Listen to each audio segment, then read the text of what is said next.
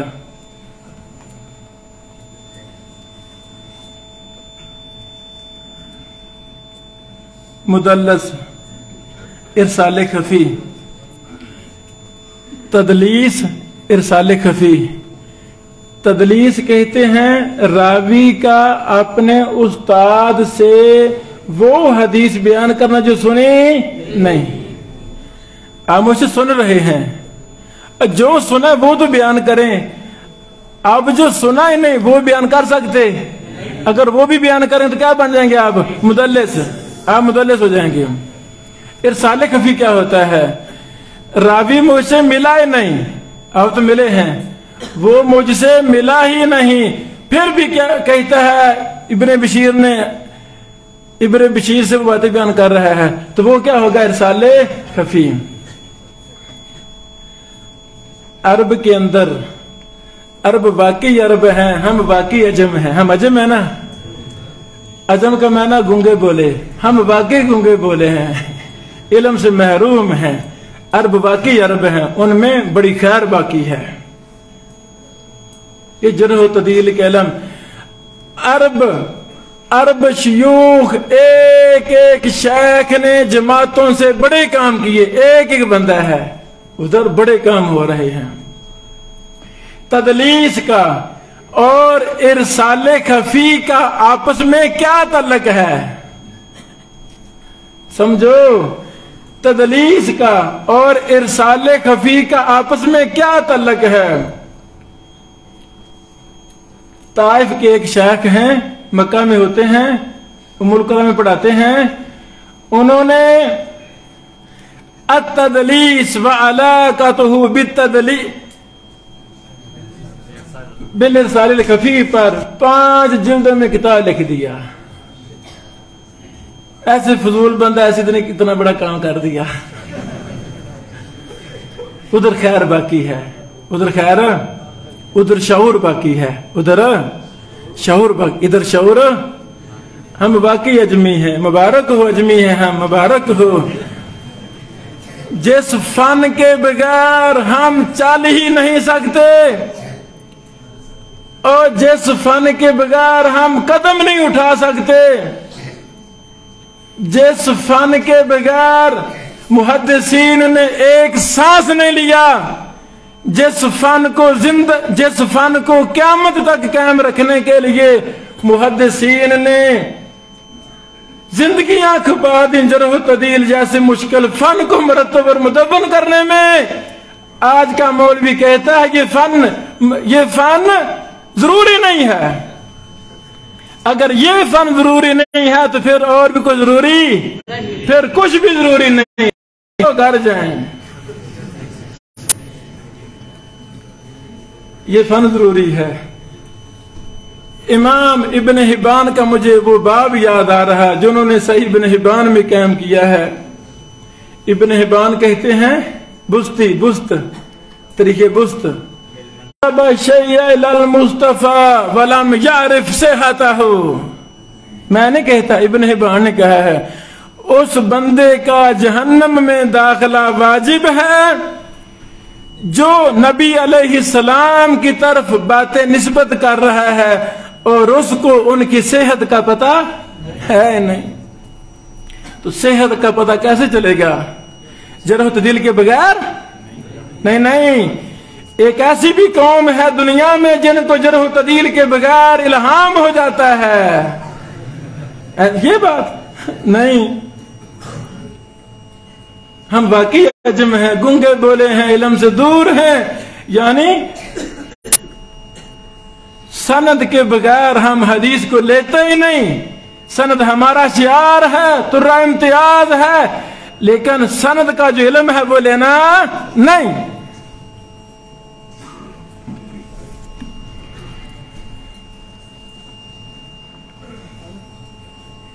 یعنی یہ راوی پر تان،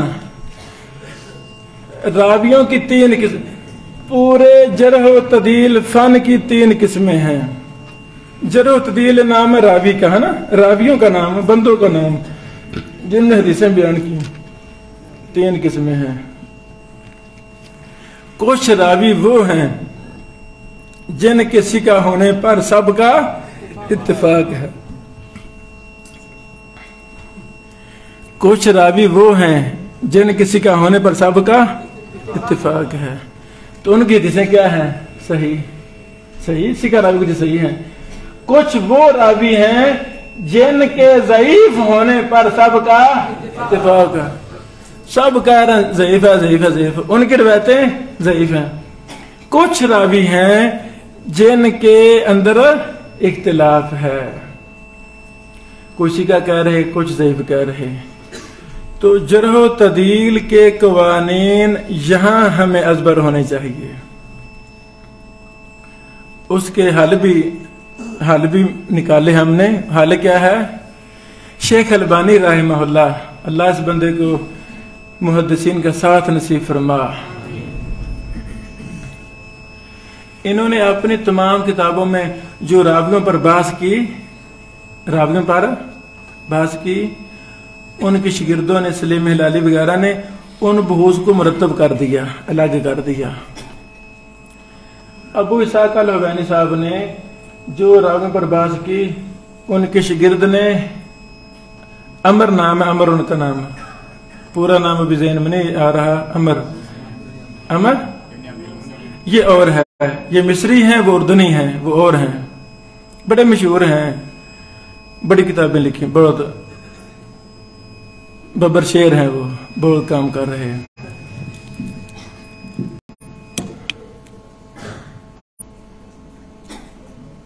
یہ جو ہے نا عمر صاحب، شیخ حوینی صاحب کے دوست، ان کے گاؤں کے حوین بستی کے ان کے قریبی شاگرد، انہوں نے شیخ حوینی صاحب کی تمام کتابوں سے جرح و تعدیل کی بحوث کو الگ، راویوں پر بحثیں الگ کر دی. تو خلاصہ کلام کیا ہے؟ جو راوی سارے ثقہ کہہ رہے ہیں تو وہ کیا ہو گیا؟ ثقہ. سارے ضعیف کہہ رہے، وہ کیا ہے؟ مختلف فی راوی. ہم ابھی مبتدی ہیں، میں بھی، آپ بھی ابھی مبتدی ہیں، طلبہ ہیں، اس فن میں آنا چاہتے ہیں.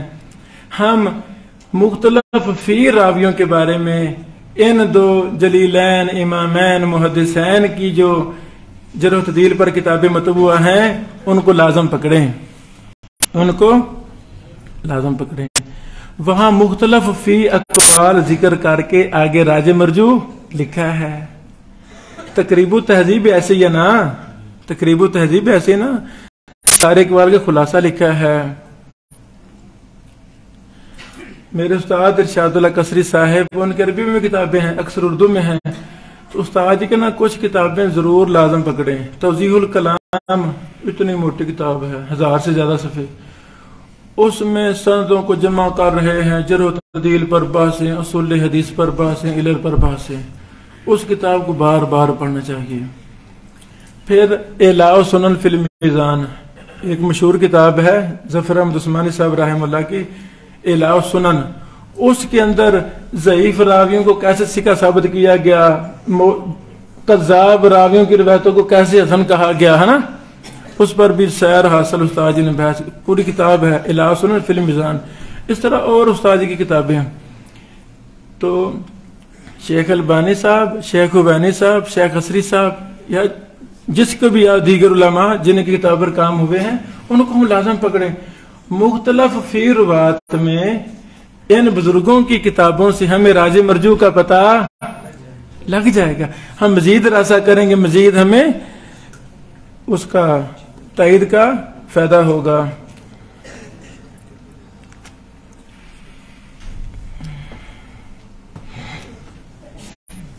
پھر ابن حجر صاحب نے نا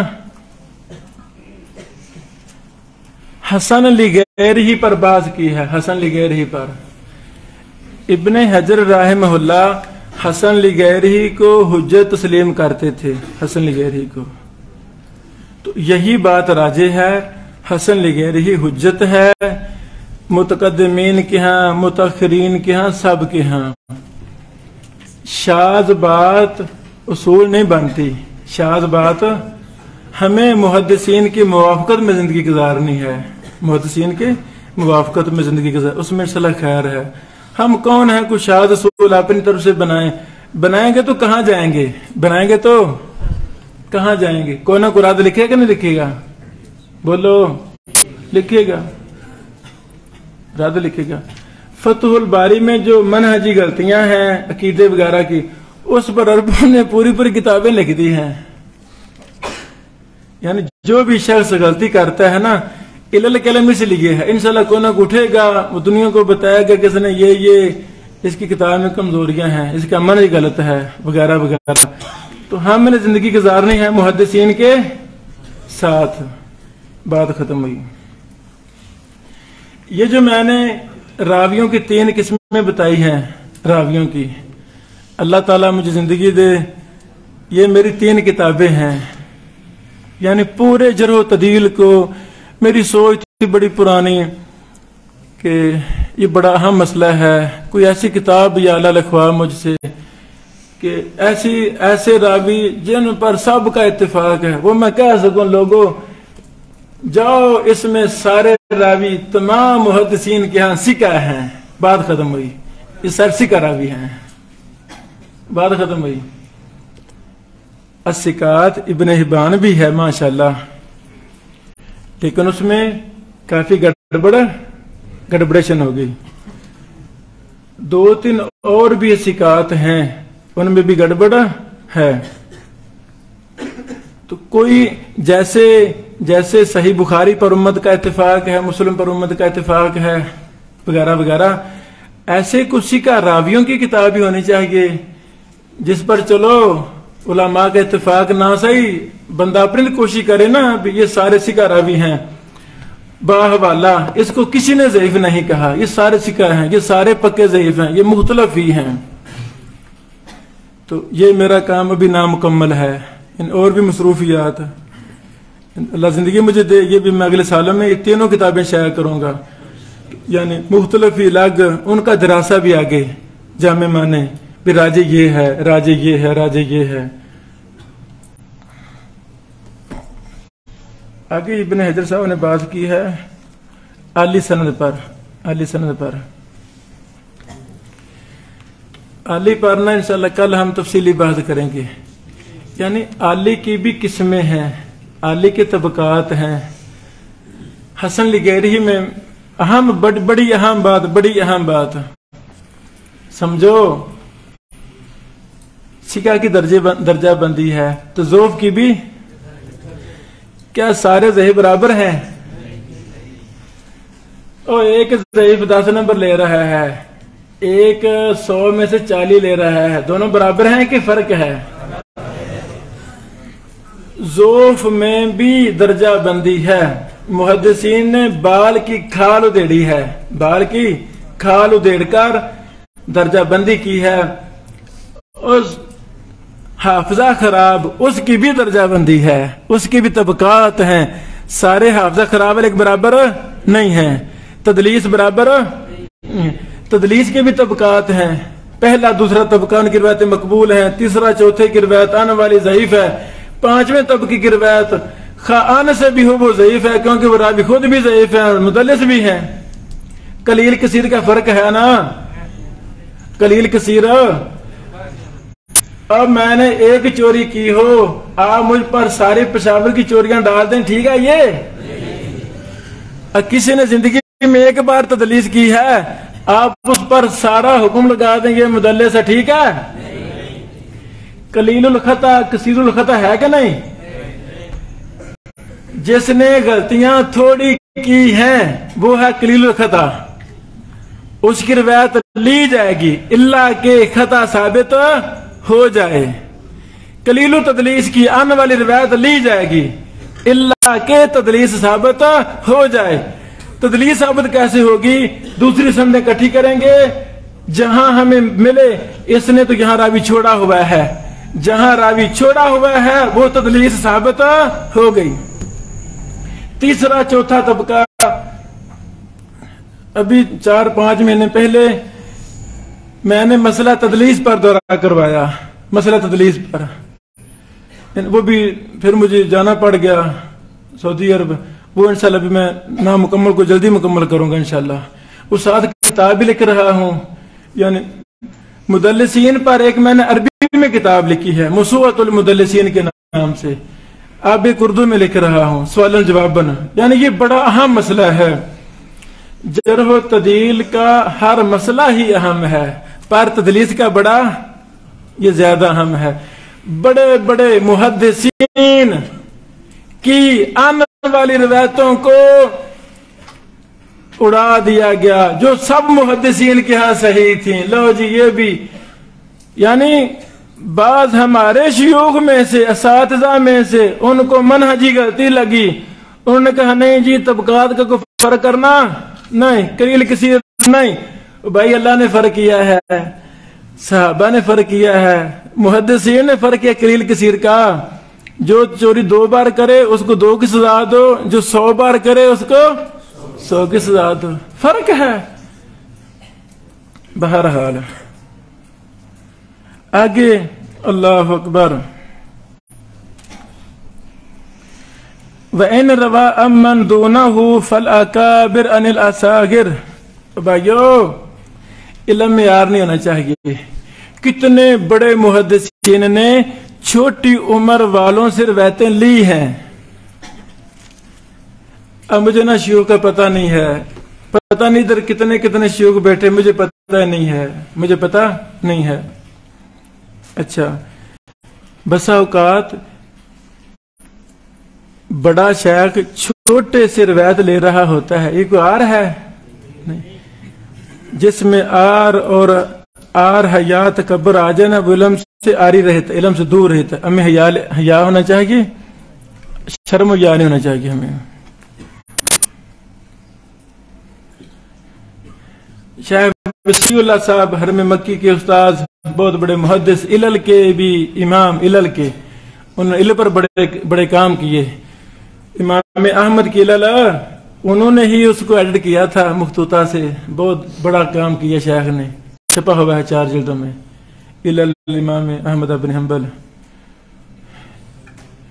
اچھا، ان کو پتا چلا بھی ابن بشیر کے نا سند علی ہے، سند علی ہے، تو انہوں نے مجھے کوئی سوال کیے، بڑے خوش ہوئے، مجھے کہتے کہ یہ سند میرے پاس نہیں ہے، میرے پاس عالی سند نہیں ہے، مجھے یہ عالی سند دے کر آپ نے جانا ہے۔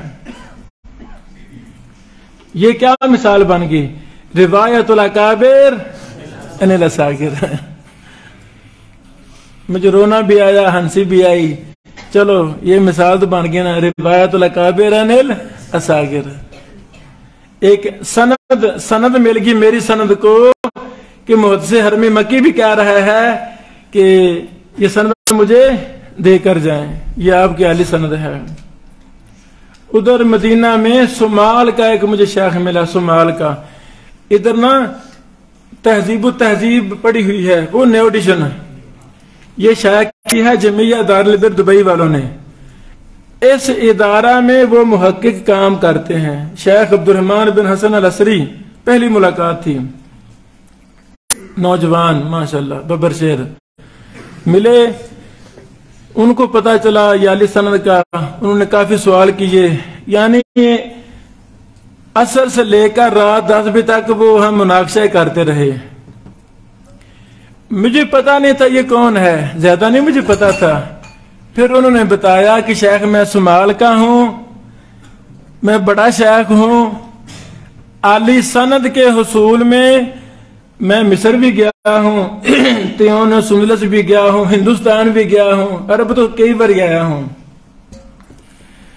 وہ کہتے شیخ اتنی عالی سند دنیا میں کہیں نہیں ہے، اتنی عالی سند۔ انہوں نے لفظ بولے ھذا عجوبۃ العصر، ھذا عجوبۃ العصر، یعنی یہ روایت الاکابر عن الاصاغر۔ ہاں ابن حجر نے اتنا زبردست یہ متن لکھا، تحمل و ادا بھی سمجھا دیا۔ تحمل و ادا اس کی نا 8 صورتیں ہیں۔ کتنے صورتیں ہیں؟ 8 صورتیں ہیں۔ علم لینے کی، علم آگے دینے کی، حدیث کو لینے کی، حدیث کو آگے بیان کرنے کی 8 صورتیں ہیں۔ تحمل و ادا پر صرف ایک رسالہ ہے عربی میں، امام قاضی ایاز صاحب کا، مطبوع ہے عام، چھوٹا سا رسالہ مختصر۔ تو اس پر بھی اللہ نے میں نے دورہ بھی کروایا ہے، اس پر میرے لیکچر بھی ہیں یوٹیوب پر۔ علوم الحدیث لکھیں گے نا، علوم الحدیث اردو میں، وہ میرا یوٹیوب آ جائے گا، اس میں تحمل و ادا کا پورا دورہ ہے۔ اس پر پھر میں نے پوری کتاب بھی لکھی ہے، انشاءاللہ وہ میں جلدی شائع کروں گا۔ طریقہ میں نے سمجھا دیا کیسے، اب تو آپ بھی کر سکتے ہیں، کر سکتے ہیں نا، پر کرنا نہیں کرنا، صحت ماڑی ہو جائے گی، صحت کمزور ہو جائیں گے، نہیں کرنا ہے، انشاءاللہ کرنا ہے۔ تحمل و ادا کے 8 طریقے ہیں۔ کتنے طریقے؟ المحدث الفاصل بین الراوی والوائی، پہلی مدون مرتب کتاب اصول حدیث کی۔ حقیقت میں اس کا 80% حصہ تحمل و ادا پر مشتمل ہے۔ نہیں سمجھ لگی؟ تحمل و ادا پر مستقل رسالہ لکھا امام قاضی ایاز صاحب نے، چھوٹا سا رسالہ۔ حقیقت میں جو اصول حدیث کی پہلی کتاب ہے المحدث الفاصل بین الراوی والوائی، رمزی صاحب علی، اس میں 80% بحوث تحمل و ادا کی ہیں۔ یہ میں کیوں بات کر رہا ہوں بار بار؟ تحمل و ادا کا مسئلہ اتنا اہم مسئلہ ہے جس کو میرے دیش کے لوگوں نے چھوڑا ہوا ہے۔ نہیں سمجھ لگی؟ اللہ والے یہ حدثنا اخبر نہ پڑھ کے ہم پتہ نہیں کیا کر دیتے ہیں، ہمیں پتہ نہیں حدثنا ہے کیا بلا۔ حدثنا ایک تاریخ کا نام ہے، انبانا ایک تاریخ کا نام ہے، سمیت ان ایسے محدثین سے جو منہ میں آپ بولتے گئے ایسے نہیں، پوری تفصیلات ہیں۔ یعنی میں اس کے پیچھے پڑا، ذہن تھا اللہ زندگی دے میں یہ بھی کام کروں گا، وہ اللہ زندگی دے دی، 2-3 مہینے اسی کو سرچ کیا، بہت کچھ ملا، یعنی پوری داستان ہے۔ تو یہ اصول حدیث کا مسئلہ ہے۔ تحمل و ادا اس کے پیچھے اصول ہیں، قوانین ہیں، بڑی تفصیلات ہیں۔ ابن حجر صاحب نے 8 طریقے بیان کیے تحمل و ادا کے۔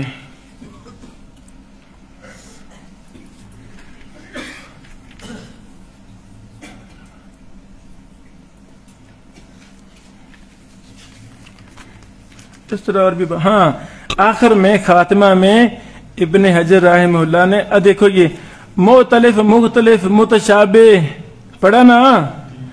اچھا مختلف پر ابھی تک میں نے کام کیا کوئی نہیں؟ ہاں اللہ زندگی دے، جب ذہن بن گیا تو مختلف پر میں اعلان لگا دوں گا، جی میں دورہ کروا رہا ہوں، بہانہ ہے نا؟ بہانہ بن گیا نا.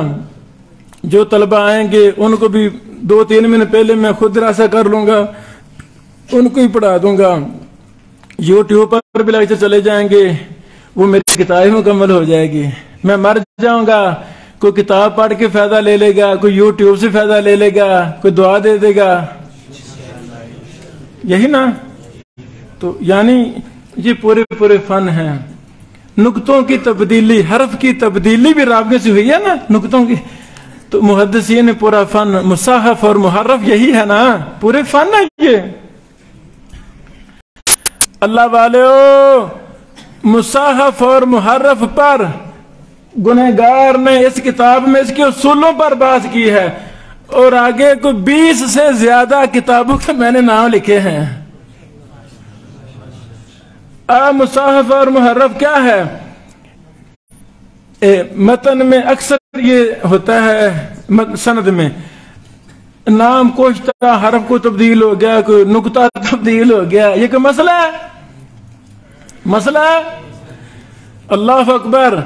اللہ تعالیٰ کو اپنے پیغمبر محمد رسول اللہ صلی اللہ علیہ وسلم سے اتنا پیار تھا, اتنی محبت تھی, اللہ نے اتنی کمزوری کو بھی پورا اللہ نے فن بنا دیا. محدثین نے 20 کتابیں لکھی. کہنے کے لیے لکھی, عربوں کے لیے, عجم کے لیے نہیں. ادھر تو فضول فن ہے یہ. عجم عرب کے لیے لکھی انہوں نے مقدموں میں لکھ دیا عجم نام پر عرب بڑے باسی گئے. ہائے, غصہ تو نہیں میری بات کر رہے, غصہ نہیں کرنا. اچھا, آخر میں نا جرح و تعدیل کی مراتب, یعنی جرح کے بھی ساری جرح برابر نہیں ہے, ساری تعدیل برابر, فرق ہے, درجہ بندی ہے. ہمیں کیسے چلے گا پتا؟ جب ہم پیچھے لگ جائیں گے, ان کتابوں کے اندر غوطہ زن ہو جائیں گے, جینا مرنا ان کتابوں کو بنا لیں گے, اللہ ہمیں یہ فن دے دے گا. میرے استاد عصری صاحب, اللہ ان کو لمبی زندگی دے, بیمار ہیں, اللہ ان کو شفا دے, اللہ ان کو شفا دے. وہ فرماتے ہیں سردیوں کی راتیں تھیں, ادھر سے سیر العلام نبلا چھپ کے آگی نئی, میں روزانہ پھر رات کو ایک جلد پڑھ دیتا تھا. ایک جلد روزانہ رات کو پڑھ دیتا, اور پڑھے تو صحیح. جس نے محدث بننا ہے وہ محدثین کے حالات کا مطالعہ کرے. جس نے محدث بننا ہے وہ کیا کرے؟ محدثین کی حالات کا مطالعہ کرے. تو اس سے نا محدثین کی عادتوں کا پتہ چلے گا, عادات کا, ان کے کھانے کا پتہ, ان کے بیٹھنے کا پتہ, دوستوں کے ساتھ کیسے رہتے تھے, انہوں نے کام کیسے کیے, کتنے سفر کیے. آپ میں سے کوئی بھائی ہو جس نے بہت زیادہ علماء کی طرف سفر کیے ہو, محدثین کی طرف, کوئی ہے تو ہاتھ کھڑا کرے. ہوں گے کیے؟ وہ شہر نے ہاتھ کھڑا کیا, پھر نیچے کر لیا. کتنے کیے سفر؟ وہ کہتا ہے غلطی سے ہو گیا. سنو, رحلۃ المحدثین کوئی ہے کہ نہیں باب؟ اور امام بخاری نے باب قائم کیے ہے کہ نہیں؟ طلب علم کے لیے سفر کرنے کیے ہے کہ نہیں؟ امام بخاری صاحب نے مقدمہ میں لکھا ہے, وہ ادھر چھپا نہیں مقدمہ, کہ عجم والو تم نے سفر کرنے نہیں, یہ عرب کے لیے ہے. نہیں. لو میرے عزیزو,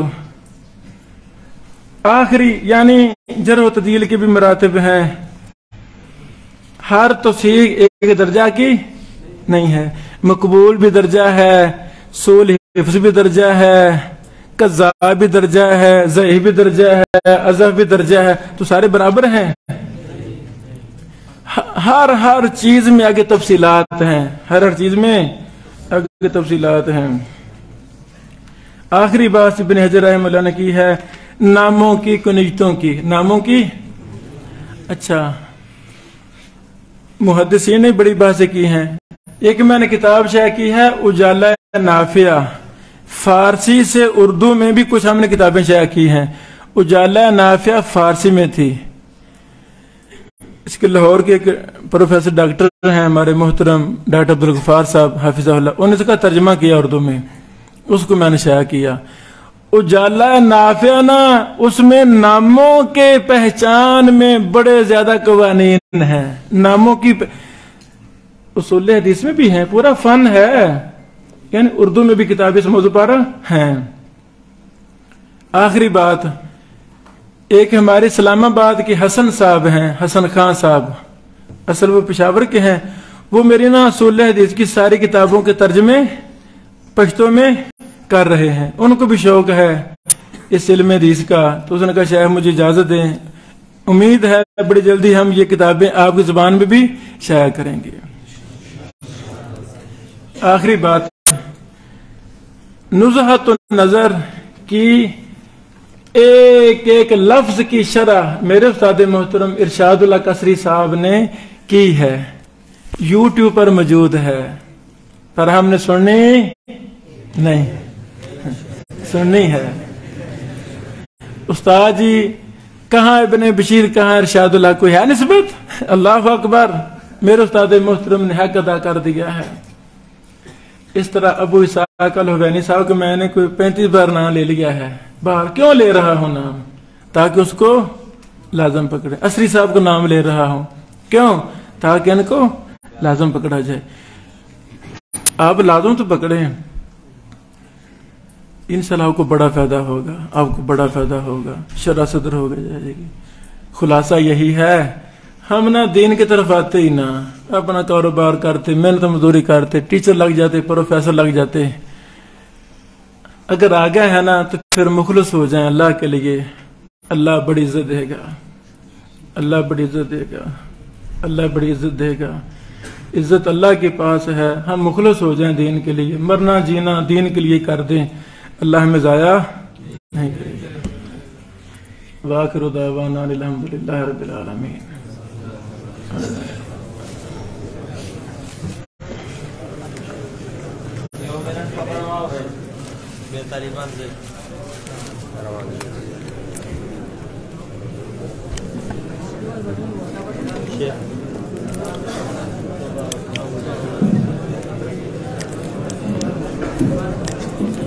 السلام علیکم ورحمۃ اللہ وبرکاتہ۔